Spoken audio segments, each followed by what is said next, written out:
Why you always in the mood? I'm acting brand new. I ain't tryna tell you what to do, but try to play it cool. Really, I ain't playing by your rules. Everything look better with a view. Why you always in the mood? I'm acting brand new. I ain't tryna tell you what to do, but try to play it cool. Really, I ain't playing by your rules. Olá, queridos espectadores do Pod EDV Podcast. Estamos aqui gravando mais um episódio para vocês e hoje trouxemos a doutora Jéssica Souza, ela que atua na área do direito previdenciário e veio falar para a gente um pouquinho a importância que foi na vida dela, prática profissional, o acesso à advocacia extrajudicial e também um pouquinho sobre ali o planejamento previdenciário. Não é isso, doutora? É um prazer recebê-la aqui. Ficamos muito felizes de ter aceitado o nosso convite e muito obrigada. Eu que agradeço, é uma satisfação muito grande estar aqui, poder participar desse podcast e é de suma importância também, né, não só para a área da advocacia, mas para o público em geral, para todo mundo ter acesso a conhecimento. Eu que agradeço. Doutora, então vamos lá. Estávamos conversando por trás das câmeras e a doutora me contou que advogou por 5 anos, né, judicializando ali as demandas, até então ter acesso à advocacia extrajudicial. Me conte um pouquinho como foi esse passar da judicial para a extrajudicial. Então, eu advogo vai fazer 10 anos e como todo jovem advogado, a gente começou naquela luta da advocacia judicial, né? Era uma advocacia bem arcaica, eram processos físicos e demoravam horrores. Então, assim, os 5 primeiros anos da minha advocacia foram bem difíceis em relação à remuneração, né? Com a pandemia, a gente começou a advogar diretamente no INSS, certo? E a gente percebeu que no INSS as coisas estavam fluindo bem. Então, a gente dava entrada no benefício, com 45 dias já tinha resultado. Então, todo mês entrava dinheiro no escritório. E foi muito bom. E depois, com o advento da Emenda Constitucional 103, tivemos um pequeno probleminha, porque os servidores precisavam de um tempo para poder se adequar à Emenda Constitucional.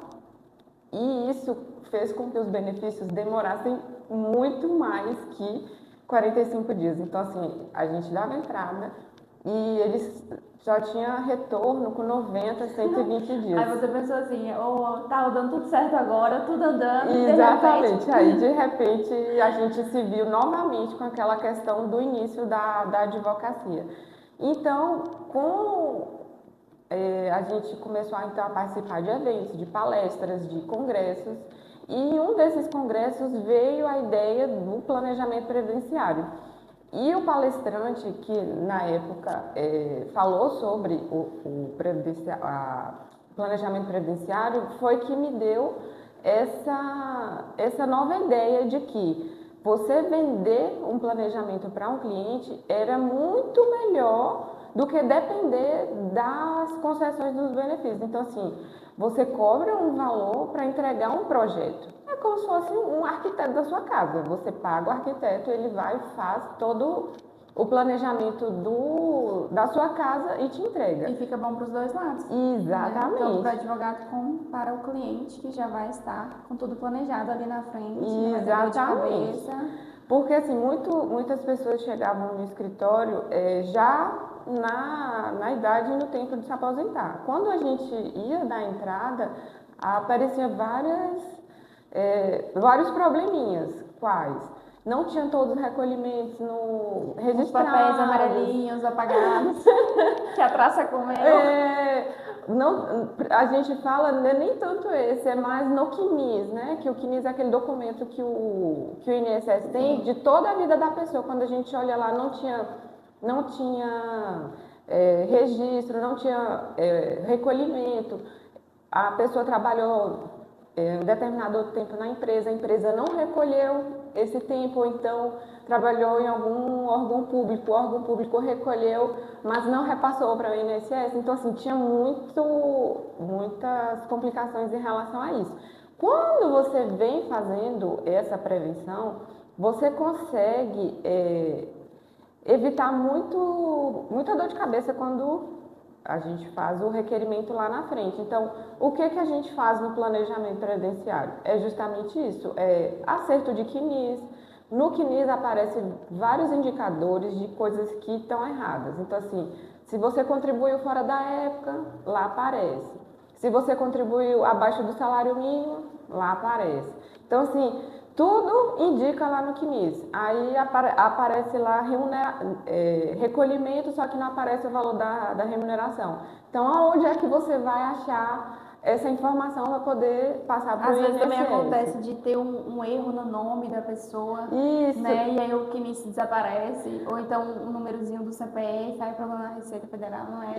Exatamente. Acontece também, por exemplo, que teve lá de homônimos. Então, assim, Acontece também, né? tinha contribuições no CNIS do cliente que não tinha, que ele nunca participou. Aí, quando a gente foi puxar, eram homônimos. Então, assim, todas essas questões a gente consegue resolver antes de dar a entrada. Exatamente. E quando você chega na idade de se aposentar, você quer o quê? Só receber seu dinheiro ali na conta. E a chance de o INSS conceder é bem maior, né? Sim, exatamente. Bem mais rápido, bem maior, bem mais rápido, muita agilidade. E fora o mais importante, que é a relação à remuneração. Porque às vezes o INSS ele não reconhece alguns vínculos e ele simplesmente não contabiliza na renda mensal inicial. Então, assim, o INSS vai lá e tira. Quando você olha, a sua aposentadoria está lá embaixo. Então, quando a gente faz os cálculos, a gente considera as maiores contribuições e joga lá no nosso sistema de cálculo, que ele faz mais ou menos a estimativa de quanto a pessoa deveria receber e faz o requerimento. E tudo isso a gente faz no planejamento, né? Vamos falar da parte extrajudicial, né? Que geralmente, na verdade, existe a possibilidade do cliente fazer sozinho em casa, 135 internet, e existe a possibilidade de procurar um profissional especializado, né? O que pode acontecer se o cliente resolver fazer sozinho? Pode esquecer de incluir algum documento e dificultar depois na hora, inclusive, de judicializar, né? Não sendo concedido esse benefício que ele solicitou. Perfeito. Geralmente, de fato, a pessoa, se ela quiser ir sozinha lá, ela faz o requerimento. Inclusive, o próprio INSS, ele fornece um tipo de simulação, que aquilo ali não é indicado. Não é indicado. Aquilo ali é um tiro no pé, se a pessoa for por aquilo ali.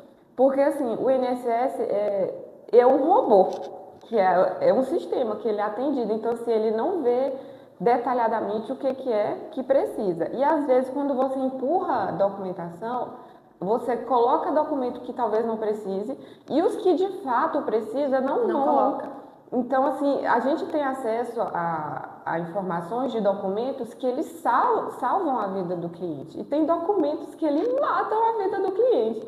Entendeu? Então, assim, você indo sozinho é um risco, sabe? E lá na frente você pode, de fato, se prejudicar e, às vezes, não consegue reverter judicialmente. Então, você vai e fica naquela situação. Então, assim, por exemplo, quando uma pessoa ela faz o requerimento de um auxílio-doença, certo? Ela fica, vamos supor, 6 meses recebendo o auxílio-doença. Se ela completou a idade e fizer diretamente o requerimento, ela perde esses 6 meses. Então, assim, a gente geralmente orienta o quê? 6 meses você quer se aposentar? Volta a contribuir, porque os 6 meses voltam para você. Você entendeu? Então, assim, essas coisas pequenininhas que a gente... Fazem muita diferença. Exatamente, faz a diferença muito grande na hora de contabilizar o tempo, as remunerações, as contribuições, e a pessoa sai satisfeita. E temos um episódio em que falamos sobre o planejamento previdenciário. Mas é bom a gente repetir essa informação da questão da idade. Existe uma idade para começar esse planejamento previdenciário? Com certeza, é hoje. Você tem que contribuir hoje, sabe? Assim, a gente De brinca. preferência nas fraldas. A gente nasceu e já volta para contribuir. Com certeza, meu Deus, é importantíssimo você contribuir, mas aí, como são várias as categorias de contribuição, você vê qual que é a que mais se encaixa ali no seu orçamento, no seu perfil, de quanto é que você quer ganhar lá na frente, de quanto tempo você quer contribuir, de que forma, se você quer, através de empregado, de contribuinte individual, facultativo, empregado doméstica, dona de casa. Mas assim, jovens, né, 16, 18 anos já podem. Isso, exatamente. A partir dos 16 você já começa a fazer a sua contribuição, até porque a gente não sabe, né, o dia de amanhã. E um dos benefícios que o INSS concede é a pensão por morte. Então, assim, se você tem filhos menores de 21 anos ou é casada, seus dependentes recebem a sua pensão. Certo. E quando se faz com o advogado, assim, o planejamento, obviamente, tem que ser feito no advogado. Mas, assim, o requerimento, igual a gente estava falando, o requerimento administrativo, quando se faz com o advogado, as chances de dar certo são bem maiores. Então, assim, é interessante você procurar o advogado especializado na área, certo? Que tem o conhecimento técnico da Previdência, para evitar o máximo do seu benefício ser indeferido. O planejamento você faz com um advogado, mas se você achar que pelo que você fez ali da entrada, beleza.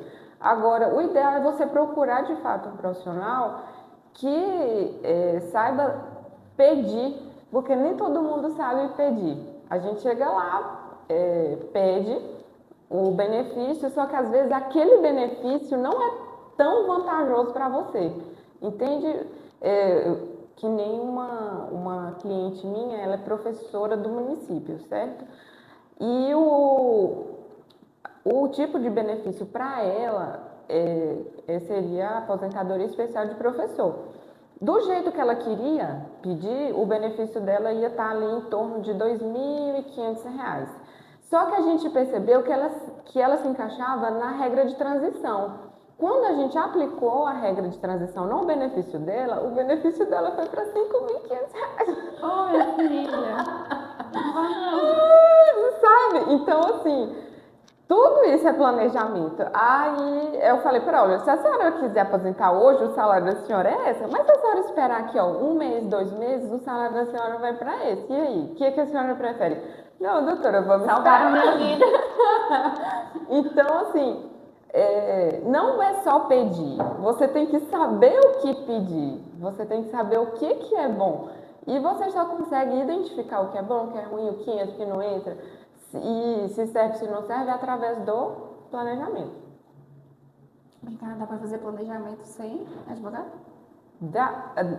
Agora não mais, por causa a privatização, né? Mas já privatizou? Gente, a OAB quer privatizar algumas, por exemplo, o requerimento, né, administrativo, a OAB quer privatizar como uma função a ser feita só por advogados, não é isso? Exatamente. O planejamento também. Mas já privatizou? Como está o andamento? Você consegue me dizer? Saiu a decisão da sessão, né? No dia 6, saiu a decisão da OAB Nacional dizendo que assessoria, que entra o planejamento, né? Assessoria e requerimentos e consultas é só advogado quem pode fazer, porque hoje aquelas empresas... Tinha empresa fazendo, né? Por exemplo, empresas de seguros, elas fazem requerimentos para os...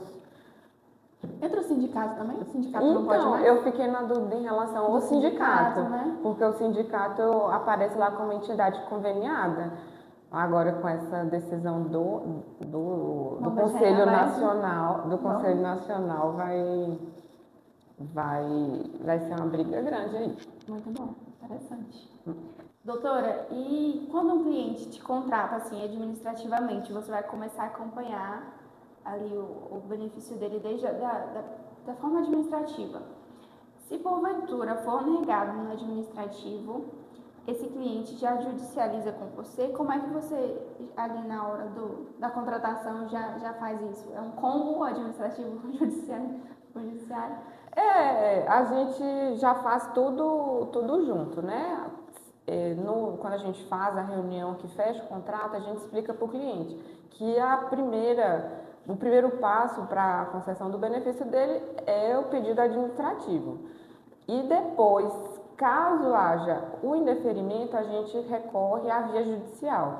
Mas geralmente a gente já recebe no administrativo. E depois, se houver a negativa, aí que a gente judicializa. Mas, graças a Deus, a gente tem tido boas demandas em relação ao administrativo, porque é mais célere, a gente já apresenta a documentação completinha, diminui a chance de indeferimento, justamente para não prolongar tanto, porque quando a gente judicializa um processo contra o INSS, para a pessoa receber o seu benefício, demora em torno de um ano e meio, para ela começar a receber, né? Então, assim, a gente faz todo o procedimento para que seja concedido via administrativo.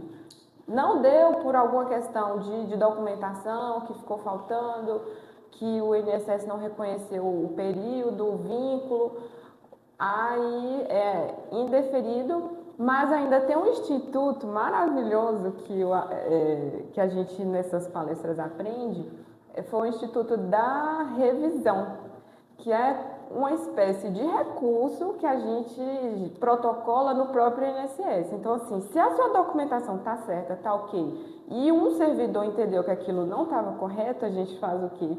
No administrativo. No administrativo, faz o pedido de revisão. E esse processo ele vai para a análise de uma outra pessoa. Então, assim, a gente ainda tem essa possibilidade de pedir outra pessoa para fazer a análise desse pedido e recorrer ao judicial só em caso de...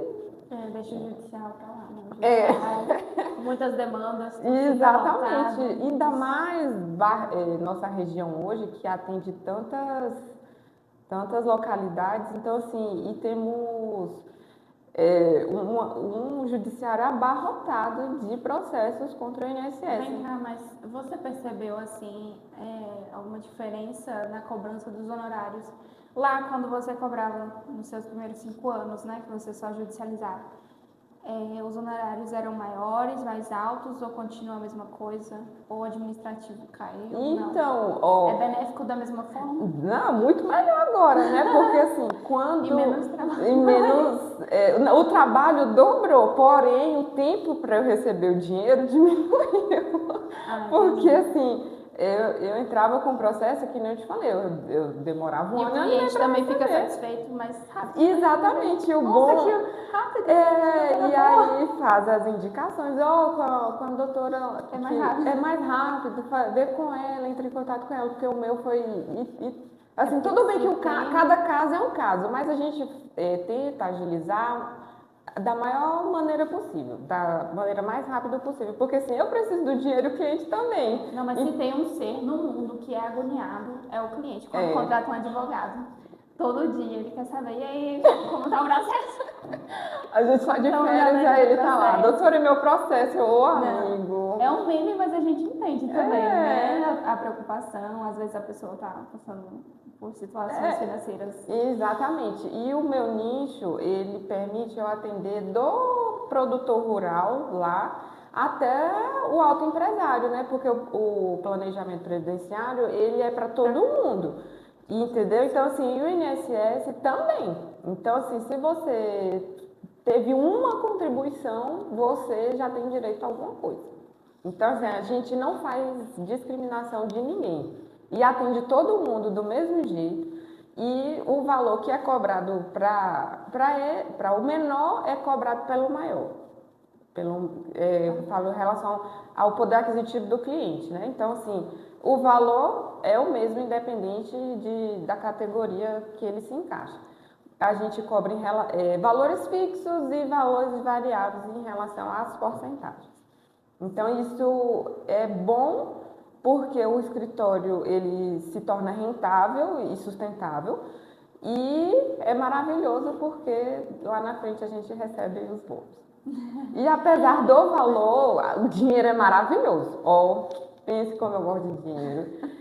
Mas a satisfação no olhar do seu cliente, ele é impagável. Impagável. Não tem Porque preço, não tem... uma pessoa que se debate várias vezes no INSS e tem o benefício negado. Aflita, acha que não vai conseguir. Exatamente, não consegue, que desiste, que não quer mais saber, e de repente ele vê em você uma oportunidade de ter o seu problema resolvido, você vai lá e resolve.